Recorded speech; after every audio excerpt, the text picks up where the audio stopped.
The objective of index molding is to use sand to make molds that metal will be poured into. Equipment used is the mold, the pattern, a blackboard, and supports, and a bucket. Tools used include an air hose, a wrench, a towel, a hammer, a pattern puller, a tram to check each blade, a tape measure, a hoist, and a shovel. Materials that were used were sand and nails. The environment has heat but no air conditioning. It's a foundry, so it gets really hot and humid in the summer. This photo illustrates the dimensions of the workplace. The worker observed is 6 foot 2 inches and right-handed. Worker height affects how they interact with the workplace. The job process begins by positioning the pallet and the board on the floor. Then, a metal flask is placed on the board using a hoist.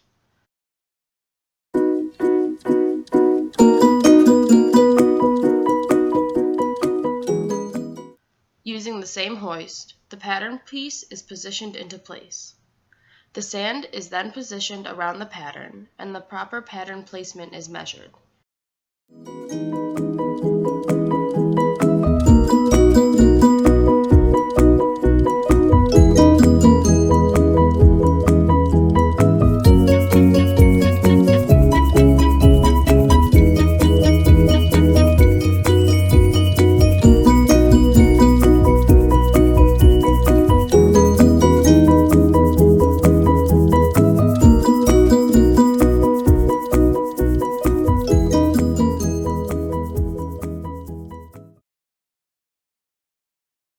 Next, the backboard and support are positioned as needed.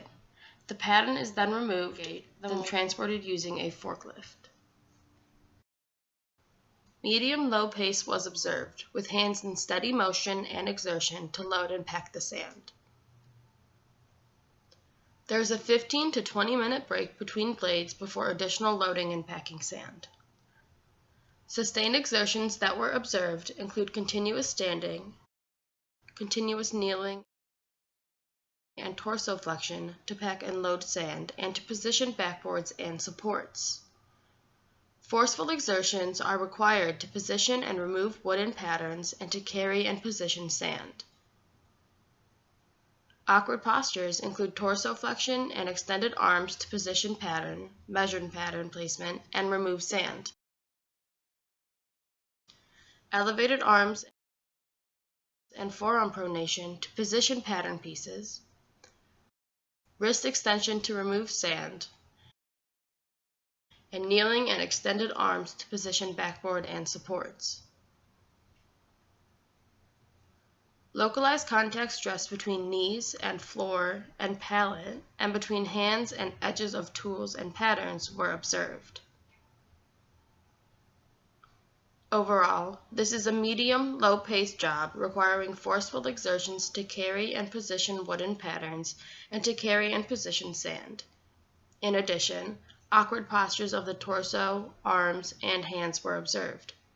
Finally, contact stress between the hands and edges of the tools and between the knees and the floor and pallet were observed. The following recommendations were made. Consider using external knee pads to decrease localized contact stress on the knees while positioning sand and pattern pieces. Investigate positioning the pallet and mold on a height-adjustable table to decrease posture stress and localized contact stress on the knees. Investigate long-handled tools for removing and/or positioning sand from the mold to decrease posture stress.